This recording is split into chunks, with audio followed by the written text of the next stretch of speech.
A Conjuring development slash production log week 2. This week was primarily looking at staging and set design, things that I do not have a terrible amount of experience with. So I started with a practical location, the front room of the cabin from The Evil Dead 2. This is where I started back in the far corner, and then I realized, you know what, the focus of the room really isn't that back corner, so let's go somewhere where there's a lot of focus, and moved over towards the fireplace. If you were to look at this whole project, I've got the entire room as well as the doors that come off the room and the window that goes into the kitchen. Got to here and just started adding some stuff. Never to get the deer head in here, but I was able to get a couple pieces in there. The mirror seems a little off. I do fix it later. This is just me pulling back a little bit, so I've got the supports up in the ceiling. Made the outside dark, started adding some procedural textures on the wall here. So there's actually supposed to be panels on there, but if you look at it in other pictures, you can see it's not so much panels as it's kind of these flat sections that stick out.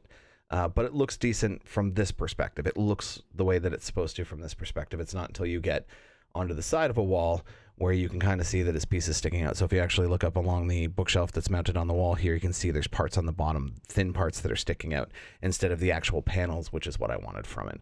But this is where I ended up, and I've also got the animation here that just pans through the room.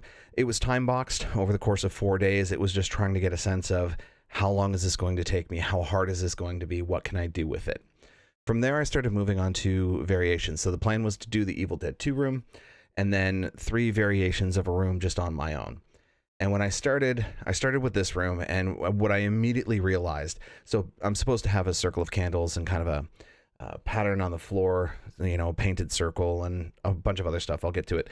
And I just realized that this 6 foot across, so this, 6 foot diameter circle just took up way too much space in this room. And so I moved on to a second room, and that was just as much of a mess as the previous one. So this was my third room, and the dimensions seemed right, but because I was doing this all in one Blender scene, things were getting duplicated. The naming was weird. It just wasn't working the way that I wanted it to. So I started from scratch again. And this is where I kind of hit my first point in there. I'm like, okay, I've got a fireplace. I've got my circle of candles. I've got my candles up on the mantle. I've got my altar and my book. This is, from a layout perspective, this is good.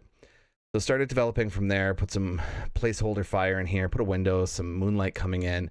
I noticed early on that I had kind of this weird smudging going on, and that turns out the light was just too low in this, I think, is what's happening. I never did quite get this resolved, no matter how much light I put into the room. I was just getting all kinds of noise. I thought maybe it was the black body that I was using for the fire on the candle and in the fireplace. That wasn't the case. I thought it was the volume I had on the world. And that wasn't the case. I thought it was not enough light, brought up the light. I could never solve it. Added some more stuff in here, got the deer skull up on the wall. That was actually fun to model, considering how little time I put towards that. And then the window frame and the curtain rod, the curtains in there, just to get a little bit more texture into it.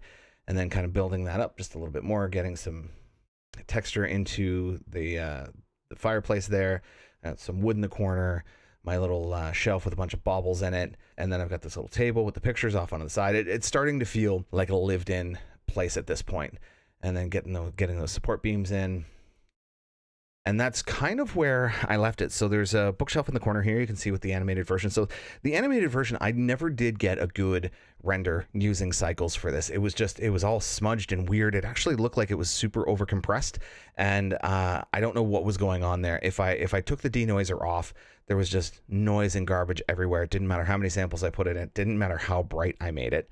And then if I had the denoiser on, I was just getting this weird smudging all over the place that in playback, in a single image looks fine, but in playback, it just like this really weird compression artifacts. It did not sit well at all. So I just threw this into MatCap and put that out. And this is where I ended off. I'm kind of happy with this. I didn't get the far side of the room really done. All I had was that bookshelf, and it looks kind of janky, but I have some ideas for what I want to do with the room. This feels a little bit too lived in. I want it to be less this and more something a little bit darker and creepier and weirder for the actual production, but this takes me a long way onto what I actually want to do. So I'm feeling pretty good about where this actually ended up, and I have a good idea of how long it's going to take me to do my staging. It is probably going to take me a week just to stage it how I want at a basic level, and then I'm going to have to start taking these blocked out items and turning them into actual props within the scene.